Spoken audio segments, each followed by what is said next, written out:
Setelah berabad-abad hidup di bawah kekuasaan Muslim, Spanyol mengalami perubahan besar pada tahun 1492. Ketika kerajaan terakhir umat Muslim, Granada, jatuh ke tangan Ratu Isabella dan Raja Ferdinand. Bagi umat Muslim yang masih tinggal di semenanjung Iberia, perubahan ini membawa tantangan yang sangat berat. Mereka dihadapkan pada 3 pilihan yang sangat sulit: masuk Kristen, pengasingan, atau kematian. Ini bukan hanya soal perubahan kekuasaan, tapi soal nasib jutaan orang yang dipaksa memilih antara iman, rumah, atau nyawa.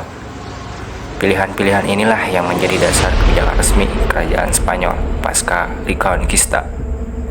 Apa yang sebenarnya terjadi setelah kejatuhan Granada?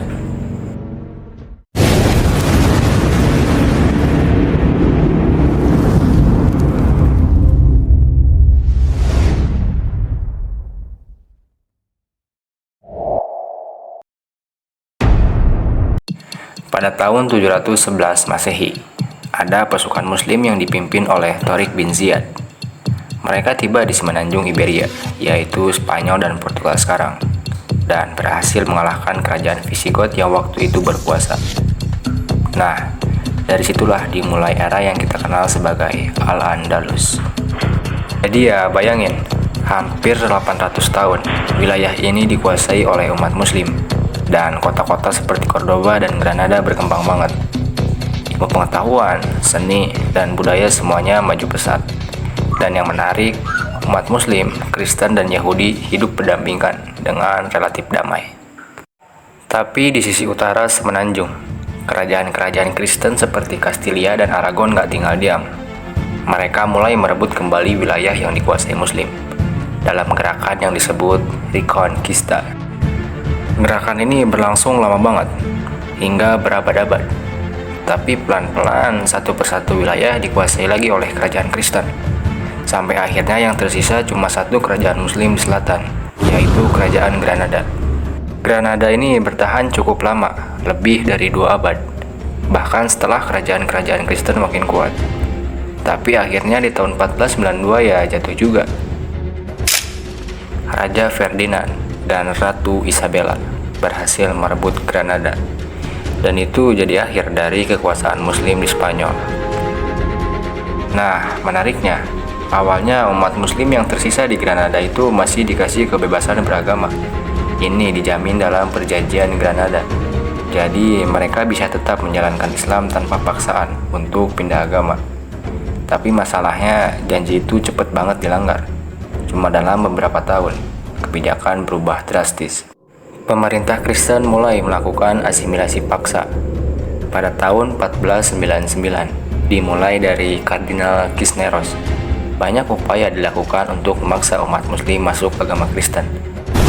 Mereka dibaptis paksa, disuruh mengikuti tradisi Kristen, dan bahkan bahasa Arab yang jadi bahasa utama umat Muslim di sana dilarang digunakan. Kalau ada yang ketahuan masih berdoa dalam bahasa Arab atau mempraktikkan tradisi Islam secara sembunyi-sembunyi, mereka bisa dihukum. Setelah itu, ada lagi yang namanya Inkuisisi Spanyol. Ini semacam badan pengawasan yang memastikan bahwa mereka yang pindah ke Kristen, atau disebut Moriscos, benar-benar menjalankan ajaran Kristen. Kalau ketahuan masih menjalankan Islam secara sembunyi-sembunyi, mereka bisa dianiaya atau bahkan dihukum mati. Yang menarik di tahap ini, banyak umat Muslim yang sebenarnya tetap mempraktikkan Islam secara diam-diam. Mereka dikenal sebagai Moriscos, umat Muslim yang berpura-pura pindah ke Kristen, tapi sebenarnya mereka masih menjalankan ajaran Islam secara rahasia. Tapi ini tentu nggak berlangsung lama, karena pemerintah Kristen terus memperketat pengawasan. Setelah kejatuhan Granada, Raja Ferdinand dan Ratu Isabella segera menerapkan kebijakan yang mengubah kehidupan umat Muslim secara drastis. Pada awalnya ada perjanjian Granada yang menjanjikan kebebasan beragama bagi umat Muslim yang tersisa. Tapi ternyata janji ini nggak lama dipenuhi. Dalam waktu yang singkat, Ferdinand dan Isabella mulai memperkenalkan kebijakan yang jauh lebih keras. Umat Muslim dihadapkan pada 3 pilihan yang sangat berat. Pilihan yang pertama, mereka dipaksa pindah agama menjadi Kristen. banyak Muslim yang terpaksa pindah agama agar bisa tetap tinggal di Spanyol. Mereka dibaptis secara paksa dan harus menjalani kehidupan baru sebagai Kristen yang baru, atau disebut Moriscos. Tapi masalahnya, perpindahan agama ini lebih ke soal formalitas. Meski secara resmi mereka sudah dianggap Kristen, mereka tetap nggak sepenuhnya diterima oleh masyarakat Kristen asli. Bahkan, mereka terus diawasi oleh Inkuisisi Spanyol untuk memastikan bahwa mereka benar-benar menjalankan agama Kristen. Pilihan yang kedua, mereka harus meninggalkan Spanyol. Banyak umat Muslim yang memilih jalan ini karena mereka nggak mau mengkhianati keyakinan mereka atau hidup di bawah tekanan terus-menerus. Mereka meninggalkan Spanyol menuju tempat-tempat seperti Maroko, Aljazair, dan Tunisia. Tapi keputusan untuk pergi bukanlah hal yang mudah. Ya, bayangin, mereka harus meninggalkan semua yang udah mereka punya selama ratusan tahun, seperti tanah, rumah, harta benda, dan bahkan keluarga. Mereka berangkat sebagai pengungsi, tanpa kepastian akan masa depan mereka di negeri baru. Pilihan yang ketiga, mereka harus menghadapi hukuman mati bagi yang menolak pindah agama dan tetap ingin memeluk Islam. Mereka yang memilih mempertahankan keyakinannya menghadapi ancaman yang sangat serius. Pada titik ini, Inkuisisi bekerja dengan sangat keras untuk memberantas ketidakpatuhan terhadap agama Kristen. Mereka yang tetap mempraktikkan Islam dihadapkan pada hukuman mati tanpa belas kasihan. Jadi bagi umat Muslim yang tidak mau pindah agama atau tidak punya kemampuan untuk meninggalkan Spanyol, pilihan ini benar-benar mengerikan. Bagi Moriscos, umat Muslim yang telah berpindah agama, hidup juga nggak mudah. Meskipun mereka secara resmi menjadi Kristen, mereka tetap dianggap sebagai orang luar dan seringkali didiskriminasi. Akhirnya pada awal abad ke-17, sekitar 100 tahun setelah jatuhnya Granada, Raja Philip III memutuskan untuk mengusir Moriscos dari Spanyol sepenuhnya. Keputusan ini mengakhiri keberadaan Muslim di Spanyol secara besar-besaran. Moriscos dipaksa meninggalkan tanah air mereka secara massal, dan yang tersisa hanyalah jejak-jejak kecil dari peradaban Islam yang pernah berjaya di sana. Kebijakan yang diterapkan oleh Ferdinand dan Isabella ini bukan hanya soal perpindahan kekuasaan politik, tapi juga upaya total untuk menghapus warisan Islam di Spanyol.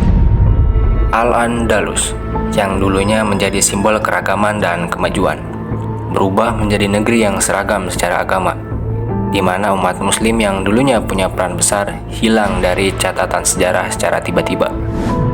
Setelah kita lihat kebijakan Raja Ferdinand dan Ratu Isabella yang bikin umat Muslim di Spanyol dihadapkan pada pilihan yang berat, ada beberapa cerita nyata dan tokoh penting yang ikut mewarnai masa-masa ini.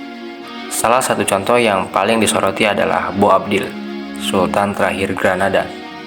Ceritanya cukup tragis, karena dialah yang akhirnya menyerahkan Granada kepada kerajaan Kristen pada tahun 1492.